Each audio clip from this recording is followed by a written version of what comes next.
स्वागत है सभी मित्रों का। मन से मुक्ति मोक्ष है इस पुस्तक के 23वें चैप्टर में है हम। पेज नंबर है 149 और इस चैप्टर का नाम है मन मेरो बड़ो हरामी। तो साधक भगवान से पूछता है कि मैं क्या करूं, मेरो मन बड़ो हरामी।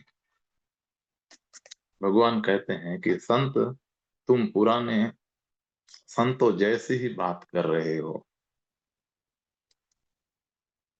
साधक का नाम भी संत है।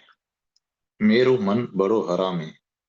मन को गाली मत दो, मन का उपयोग करना सीखो। मन एक बहुमूल्य यंत्र है और इससे अद्भुत कोई यंत्र नहीं है। मन परमात्मा की भेंट है, परम भेंट। इसी मन से तुम चाहो तो संसार में उलझ जाओ और इसी मन से अगर तुम चाहो तो संसार से सुलझ जाओ। इसी मन से तुम चाहो तो नरक की सीढ़ियों में उतर जाओ और इसी मन से तुम चाहो तो स्वर्ग तुम्हारा है। इसको हरामी न कहो। मन तुम्हें नहीं भटकाता, तुम भटकना चाहते हो। मन संगी साथी हो जाता है। मन तुम्हारा नौकर है, तुम्हारा चाकर है। तुम चोरी करो तो मन चोरी के उपाय बताने लगता है और तुम भजन गाओ तो मन भजन निर्माण करने लगता है। पूजा करो तो मन अर्चना बन जाता है, पाप करो तो मन पाप बन जाता है। लेकिन मनुष्य की एक बहुत आधारभूत आदत है, दोष किसी और पर डालना, दोष अपने पर नहीं लेना। अब देखो संत, तुम कहते हो कि मैं क्या करूं। तुमने अपने को अलग कर लिया। मेरो मन बड़ो हरामी। मन पर मन पर सब डाल दिया कि मन है हरामी। मैं तो भला आदमी हूं मगर यह मन मुझे भटकाता है। तुमने मन से अपने को तोड़ लिया।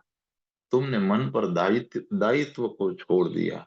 यह तो हमारी तरकीबें हैं और इन्हीं तरकीबों के कारण हम उठ नहीं पाते, हम जग नहीं पाते हैं। आदमी की आदत है किसी न किसी पर दोष दे दे।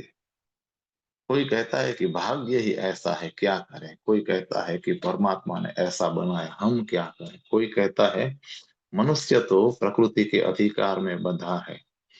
कार्ल मार्क्स कहता है कि मनुष्य तो समाज की व्यवस्था में जकड़ा है, क्या कर सकता है। सिगमंड फ्राइड कहता है कि मनुष्य तो अचेतन वृत्तियों के जाल में उलझा है, वह क्या कर सकता है। लेकिन सबकी बातों का अर्थ एक ही है कि तुम जैसे हो बस वैसे ही रहोगे। कुछ नहीं हो सकता क्योंकि दोस्त तुम्हारा है ही नहीं, दोस्त किसी और का है। उसको तुम नाम कुछ भी दे दो, अब इससे कुछ फर्क नहीं पड़ता। मैं तुम्हें याद दिलाना चाहता हूं कि मन तुम्हें नहीं भटकाता, तुम भटकना चाहते हो। मन मन तुम्हें साथ देता है। तुम न भटकना चाहो तो मन तुम्हें उसमें साथ नहीं देगा। तुम भटकना चाहो तो साथ देगा। मन तो बड़ा प्यारा सेवक है। तुम क्रोध करना चाहो, मन क्रोध करता है। तुम करुणा करना चाहो, मन करुणा करता है। मन तो तुम्हारे पीछे चला आता है। तुम उल्टी बातें कर रहे हो। तुम कहते हो कि मैं क्या करूं, यह छाया मुझे गलत जगह ले जाती है। यह छाया तुम्हारी है, तुम जहां जाते हो वहां वह जाती है। लेकिन गाली तुम छाया को देते हो कि मैं क्या करूं, यह छाया मुझे कल वेश्यागृह ले गई। माने ही ना, बस एकदम वेश्यागृह की तरफ चल निकली। छाया तुम्हें वेश्यागृह ले जा सकती है कभी? तुम गए थे तो छाया को जाना पड़ा। तुम मंदिर गए होते तो छाया मंदिर गई होती। मन को मन तो तुम्हारी छाया है। मैं तुम्हारी इस बात में सहयोग तुम्हें नहीं दे सकता हूँ। तुम अभी सोए हो, तुम अभी मूर्छित हो, इसलिए मन तुम्हें तुम्हारी मूर्छा में सहयोग देता है। तुम जरा जागो। मेरे पास भी मन है, मैं उसका उतना ही उपयोग कर रहा हूं जितना तुम, शायद उससे भी ज्यादा। बुद्ध के पास भी मन है। बुद्धत्व को जाने के बाद 42 साल तक निरंतर बुद्ध बोलते रहे। बिना मन के कैसे बोलेंगे? बिना मन के कौन बोलता है? समझाते रहे, गांव गांव गली गली द्वारे द्वारे दस्तक देते रहे, बिना मन के यह कौन करेगा? महावीर महावीर विज्ञान उपलब्धि के बाद 40 वर्ष तक पहुंचाते रहे अपना संदेश। बिना मन के यह कौन करेगा? मन गालियां ही नहीं देता, गीत भी गाता है। अगर तुम गालियां ही गा रहे हो तो मन मन को गाली मत दो। मन तो अवश्य है, मन तो विवश है, मन तो तुम्हारा है। लेकिन हम एक चालबाजी कर लेते हैं, हम अपने को अलग कर लेते हैं। हम कहते हैं हम तो अलग, हम तो बिल्कुल दूध के धोए। और यह मन हरामी है, यह कहता है कि ऐसा करो तो करना पड़ता है। बात ऐसी नहीं है, जरा होश में आओ, जरा गौर से देखो कि तुम मालिक हो, मन गुलाम है। तुम चूंकि मालिक की तरह सोए हुए हो, इसलिए मन करे भी तो क्या करे, वह तुम्हारा मालिक बन बैठा है। तुम्हें उस तुमने उसे मालिक बना दिया है। तुम ही सोए रहकर उसे मालिक बना दिए हो। तुम नौकर पर इतने निर्भर हो गए हो कि तुम नौकर से ही पूछते हो कि कहाँ जाएं, क्या करें। मुल्ला नसरुद्दीन कल मुझसे कह रहा था कि चंद्रलोक से उतरी एक अनोखी चीज मैंने आज शाम अपनी खिड़की से देखी। नीला और नारंगी रंग, धीमी चाल, और उसके अंदर ढेरों छोटे छोटे आदमी। मैंने मुल्ला नसरुद्दीन से कहा कि बड़े मियाँ, सरेआम इतनी मत पी लिया करो। वह स्कूल के बच्चों की बस थी जिसे तुमने देखा है। वह कोई चांद से उतरी हुई चीज नहीं थी, कोई उड़न सतोरी नहीं थी। और वे जो छोटे छोटे आदमी तुम्हें दिखे वे स्कूल के बच्चे थे। लेकिन आदमी नशे में हो तो कुछ का कुछ दिखाई पड़ता है। आदमी नशे में हो तो वही नहीं दिखाई पड़ता है जैसा है। और गाली तुम शराब को दोगे, या कि पी तुमने है। शराब अपने आप तुम्हारे कंठ में नहीं उतर आती है। कोई जबरदस्ती शराब तुम्हारे कंठ में नहीं उतर आती है। शराब तुमसे कहती नहीं है कि आओ और मुझे पियो। तुम पीते हो तो बेहोश होते हो। मुल्ला नसरुद्दीन रात पीकर लौटा है, एक बिजली के खंभे के नीचे खड़े होकर खंभे को बजा रहा है। एक सिपाही देख रहा है। थोड़ी देर के बाद उसे दया आ गई और उसने कहा कि बड़े मियाँ यह क्या कर रहे हो? मुल्ला नसरुद्दीन ने कहा कि देखते नहीं क्या कर रहा हूँ, अपने घर के दरवाजे पे दस्तक दे रहा हूँ। पत्नी उठा है, शायद सो गई होगी, तो फिर दरवाजा खोले। सिपाही हंसा। उसने कहा कि बड़े मियाँ यह घर नहीं है, जरा गौर से तो देखो। तो उसने कहा कि तुम किसी और को बनाना, गौर से देख रहा हूँ। ऊपर अभी मंजिल का दिया जल रहा है। पत्नी सो भला गई हो, मगर दिया अभी जला हुआ है। बेहोश आदमी की अपनी अलग दुनिया है, और हम सब बेहोश हैं तब तक जब तक ध्यान का दिया न जले। मन को गालियां मत दो संत। मन वही कर रहा है जो तुम करवाना चाहते हो। मन को गालियां देने में एक खतरा है कि कहीं तुम मन को बदलने में न लग जाओ।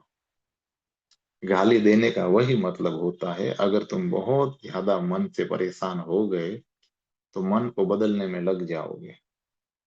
और जो मन को बदलेगा, एक तरफ से बदलेगा और पाएगा जो एक दरवाजा रोक दिया तो मन दूसरे दरवाजे से वही काम शुरू कर दिया है। सामने का दरवाजा बंद कर लिया तो पीछे के दरवाजे से। इस तरह पाखंड पैदा होता है। यह मेरो मन बड़ो हरामी। इस तरह के लोगों ने कह कहकर पाखंड पैदा करवा दिया है। मन को समझना है, गाली नहीं देनी है। और समझ सको इस योग्य ध्यान को जगाना है, ताकि ध्यान की रोशनी में देख सको कि मन में क्या हो रहा है, कि क्या किया जा रहा है। फिर तुम कभी मन को गाली न दोगे बल्कि धन्यवाद दोगे। परमात्मा को कि तेरी अपूर्व कृपा है कि तूने ऐसा अद्भुत यंत्र हमें दिया है।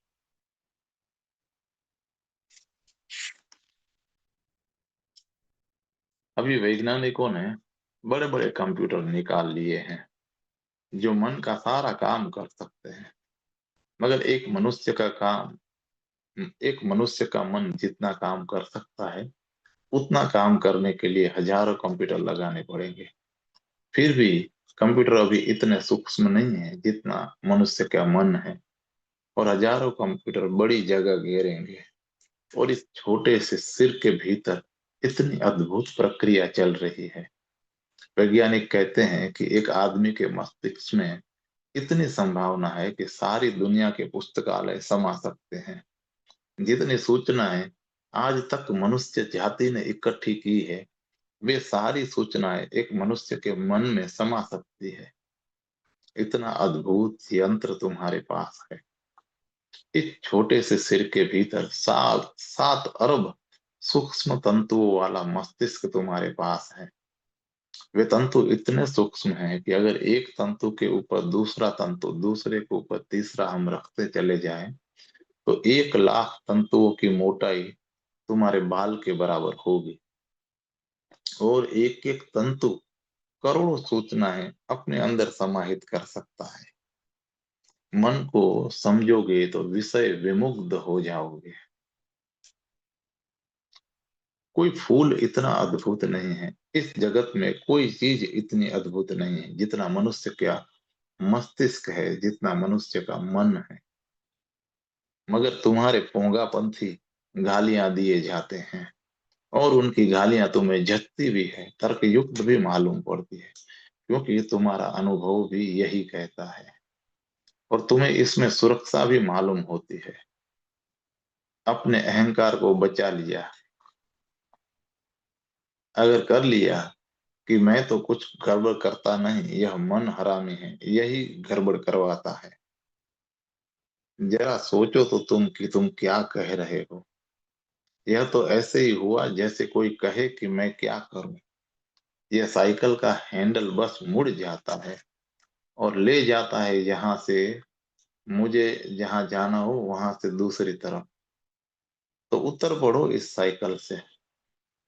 और कहीं साइकिल के हैंडल कहीं ले जाते हैं, और अगर साइकिल के हैंडल कहीं ले जाते भी हो तो भी उनकी गहराई, उनकी खोजबीन करना तुम्हारे मन में ही होगी। सम्मोहनविद जो मनुष्य के मन पर काफी खोजबीन किए हैं, उनका कहना है कि अक्सर ऐसा हो जाता है। तुमने अगर नई नई साइकिल चलानी सीखी हो तो तुमको पता होगा, जब नया नया आदमी साइकिल चलाता है तो बहुत डरता है, और जिन जिन चीजों से डरता है वही होती है। जैसे कि सड़क खाली है, 60 फीट चौड़ी सड़क, कोई नहीं है सीखने वाला, तो ऐसे वक्त जाता है जब वहां कोई ना हो, सन्नाटा हो, और वो मील का पत्थर लगा है दूर, और वह डरता है कि कहीं पत्थर से टकरा ना जाऊं। हाथ पैर हिलते हैं, हैंडल थरथराता है कि कहीं पत्थर से टकरा ना जाऊं। 60 फीट चौड़ा रास्ता, अगर अंधा आदमी भी साइकिल चलाए तो भी बहुत कम संभावना है पत्थर से टकराए, मगर यह आंख वाला आदमी पत्थर से टकराएगा, क्योंकि कहीं पत्थर से टकरा न जाऊं इस भय के कारण, और उसे कुछ नहीं दिखाई पड़ता है। वह लाल पत्थर हनुमान जी एकदम दिखाई पड़ते हैं, और सब भूल जाता है, और सब भूल जाता है, बस उतना पत्थर और डर। तो जिस तरफ डर है उस तरफ खिंचाव है, जिस तरफ भय है उस तरफ आकर्षण भी है। चला, और जितना चला पत्थर की तरफ उतने प्राण कपे, उतने उतने हाथ पैर हिले, उतना होश गंवाया उसने, और चला पत्थर की तरफ। और अब बस उसे लगता है कि बचना मुश्किल है, अब यह होकर रहेगा, और यह होकर रहने वाला है। लेकिन तुम यह मत सोचना कि पत्थर ने यह करवाया है या साइकिल ने यह करवाया। यह तुम्हारे मन के भय ने, तुम्हारे भय ने, तुम्हारे अचेतन आकर्षण ने ही करवाया। तुम ही गए, कोई नहीं ले गया। और जीवन में भी यही हो रहा। मुल्ला नसरुद्दीन ने तय किया कि बहुत कष्ट उठा चुका हूं, अब शराब नहीं पीऊंगा, कसम खा ली। कस्में वे ही लोग खाते हैं जो अपने से डरते हैं।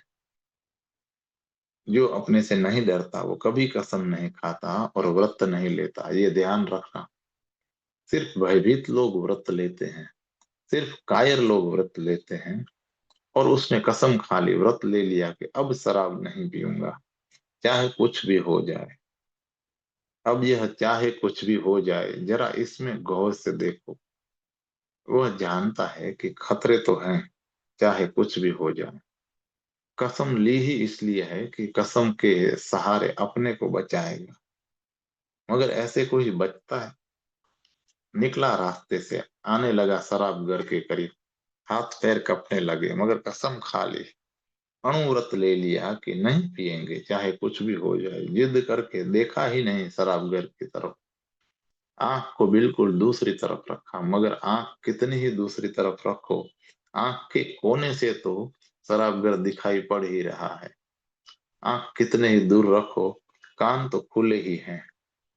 प्यालियों की खनकार आ रही है, मस्तियों की आवाजें आ रही हैं, लोग पीकर मदमस्त हो रहे हैं, आवाजें कस रहे हैं, सारा राग रंग हो रहा है, सब सुनाई पड़ रहा है। मगर जितना सुनाई पड़ रहा है उतना ही वह तेजी से भागा जा रहा है आगे की तरफ, कि कहीं ऐसा न हो कि किसी कमजोर क्षण में मैं लौट जाऊं। 100 कदम आगे निकल गया, बड़ा खुश हुआ। अपनी पीठ ठोकी और कहा कि नसरुद्दीन मान गए, तू भी बहादुरों में एक बहादुर है। अब चल अब चल, इसी खुशी में तुझे पिलाते हैं। पहुंच गए वापस, और उस दिन और भी ज्यादा पी ली, क्योंकि एक महान कार्य कर गुजरे थे। उस खुशी में खुद भी पी और औरों को भी पिलाई। लोगों ने पूछा, नसरुद्दीन आज बड़े दरिया दिल। उसने कहा कि आज काम ही ऐसा किया है। 100 कदम चला गया, आंख भी नहीं उठाई, कानों में आवाजें आती रही। मैंने कहा, आने दो। एक दृढ़ संकल्प किया था,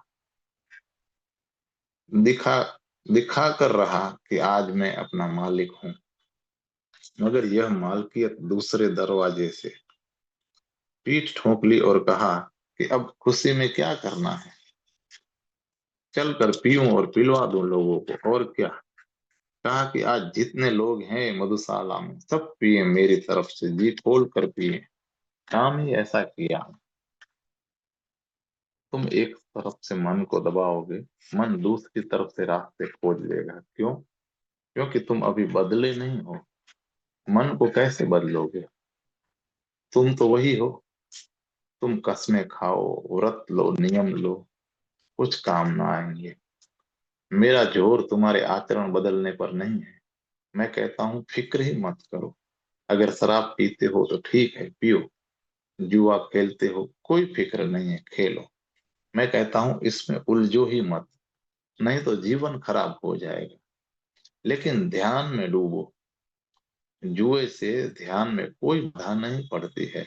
और अक्सर तो ऐसा होता है कि जो आदमी जीवन को सरलता से जीता है, न जुए से परेशान है, न शराब से परेशान है, न किसी चीज से परेशान, वो चिंता ही नहीं लेता। जो इन सब चीजों को जीवन का सामान्य क्रम मानकर स्वीकार लेता है, वह बड़ी सरलता से ध्यान में उतर जाता है। ऐसा हजारों लोगों को ध्यान में उतारने के बाद मैं कह रहा हूं, यह मेरा अनुभव है कि व्रती और उपवासी ध्यान में नहीं उतर पाते हैं। अब जिसने व्रत किया है, उपवास किया है, वह आंख बंद करके बैठा है तो रोटी ही रोटी याद आती है, भूखा बैठा है। जर्मन कवि हेन ने लिखा है कि मैं जंगल में खो गया एक बार 3 दिन तक। तीसरे दिन थका मांदा, भूखा प्यासा, आशा छूट जाती है, आकाश में पूरा चांद निकला। उसने लिखा है कि मैं बहुत हैरान हुआ, मैं कवि हूँ और मैंने चांद पर बहुत कविताएं लिखी हैं, और हमेशा चांद में मैंने अपनी प्रेयसी का चेहरा देखा है, और आज मुझे एक डबल रोटी आकाश में तैरती हुई दिखाई पड़ी। मुझे तो भरोसा नहीं आया कि आंखें मिड़कर मैंने फिर से देखा कि चांद को यह क्या हो गया है, डबल रोटी। मगर 3 दिन भूखे आदमी को चांद में भी डबल रोटी ही दिखाई पड़ सकती है। प्रेयसी के चेहरे को क्या करोगे? भूखे भजन न होए गोपाला। अभी प्रेयसी वगैरह याद नहीं आ सकती है, अभी डबल रोटी ही याद आ सकती है। लार आ गई होगी मुंह में डबल रोटी को तैरते देखकर, सुगंध आ गई होगी डबल रोटी की। जैसे बेकरी के पास निकले हो तो गंध आ जाती है। जो आदमी व्रत लिए बैठा है वह तो ध्यान कर ही न पाएगा। मैं चाहता हूं तुम बिल्कुल सामान्य और साधारण जीवन जियो।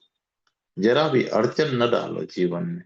जैसा है जीवन उसको वैसा ही चलने दो। ध्यान में उतर जाओ। सुगमतम रास्ता है ध्यान में उतरने का कि जीवन की साधारणता को बिल्कुल स्वीकार कर लो। यही तुम्हारा जीवन है। गालियां मत दो, जैसा है ठीक है।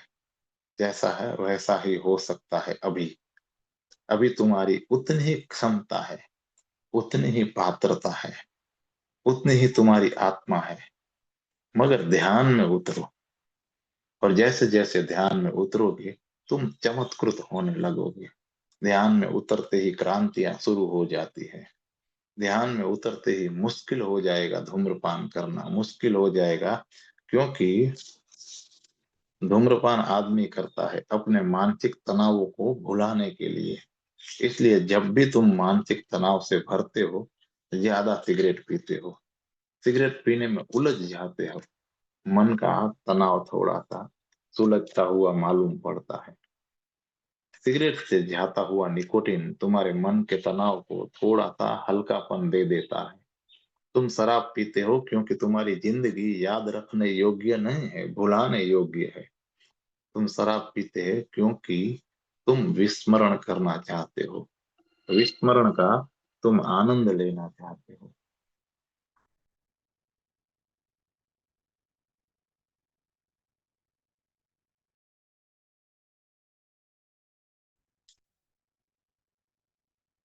तो भगवान कहते हैं कि एक शराबी ने मुझसे संन्यास लिया। वह तो मान ही न सका कि मैं उसे संन्यास दूंगा। वह तो आया था मुझसे कहने की क्या आप मुझे स्वीकार करेंगे। उसने कहा कि मैं पहले ही बता दूं कि मैं शराबी हूँ। मैंने कहा कि ठीक है, मुझे सभी स्वीकार हैं। जब परमात्मा को तुम स्वीकार हो, और परमात्मा, तुम शराब कितने दिन से पी रहे हो? उसने कहा कि आज 12 साल से शराब पी रहा हूं। तो मैंने कहा जब परमात्मा 12 साल से तुम्हें जिंदा रखे है और मार नहीं डालता, तो मैं कौन हूं बांधा डालने वाला? मेरी कसौटियां कोई परमात्मा से बड़ी कसौटियां नहीं हो सकती हैं। तुम बेफिक्री से पियो, मगर तुम ध्यान शुरू करो। उसने कहा कि क्या शराबी ध्यान कर सकता है? मैंने कहा सच तो यह है कि शराब पीने की आकांक्षा उनको ही पैदा होती है जिनके भीतर ध्यान की संभावना है। यह तुम हैरान हो जाओगे सुनकर बात। शराब थोड़ी देर के लिए विस्मरण लाती है संसार का और ध्यान का सदा के लिए। अ, शराब थोड़ी देर के लिए विस्मरण लाती है संसार का, और ध्यान सदा के लिए मुक्ति लाता है। शराब एक क्षण भंगुर ध्यान है और ध्यान शाश्वत शराब है। तो शराब में जो लोग उत्सुक होते हैं वे वही लोग हैं जो किसी तरह जिंदगी की चिंताओं को भुलाना चाहते हैं। और ध्यान में तो चिंताओं से मुक्ति हो ही जाती है, भूलने की जरूरत भी नहीं रह जाती। मैंने कहा तुम ध्यान करो, शराब तुम पीते रहो। कोई 5-7 महीने बाद उसने आकर मुझे कहा कि आपने मुझे बहुत धोखा दिया। अब ध्यान में रस लगने लगा है, शराब छूट गई है। अब मैं पीना भी चाहता हूं तो पी नहीं सकता। मैंने कहा कि कारण बताओ कि क्यों नहीं पी सकते। उसने जो बात कही वो मौलिक है। उसने कहा कि मैं जिंदगी को भुलाने के लिए शराब पीता था क्योंकि जिंदगी मेरी दुख पूर्ण थी। ध्यान ने मेरी जिंदगी में सुख की एक नई आभा दे दी है। सुबह उठता हूं तो इतनी प्यारी सुबह मैंने कभी न जानी थी। पक्षियों के गीत पहले भी होते रहे होंगे, मैंने सुने नहीं थे। सूरज पहले भी निकलता था, मैंने नहीं देखा था। वृक्ष पहले भी हरे रहे होंगे, मेरी आंखें उनकी हरियाली से नहीं भरी थी। फूल पहले भी नाच रहे होंगे हवाओं में, लेकिन मैंने उन्हें पहचाना नहीं था। रात तारों से भर जाती है और मेरा हृदय इतना आनंद मग्न हो रहा है। पहले मैं दुखी था, शराब पीता था तो दुख को भूल जाता था। अब शराब पीता हूँ तो यह सुख भूल जाता है, और सुख को कौन भूलना चाहेगा। इसलिए अब मैं शराब नहीं पी सकता हूँ, अब असंभव है। मैंने कहा, अब तुम समझ ही गए हो और बात हो ही गई है, तो मैं तुमसे कह दूं कि मुझे क्षमा करना, मैंने तुम्हें धोखा दिया। तो संत, मन को गालियां मत दो, मन को समझो और जागो, ध्यान में लगो।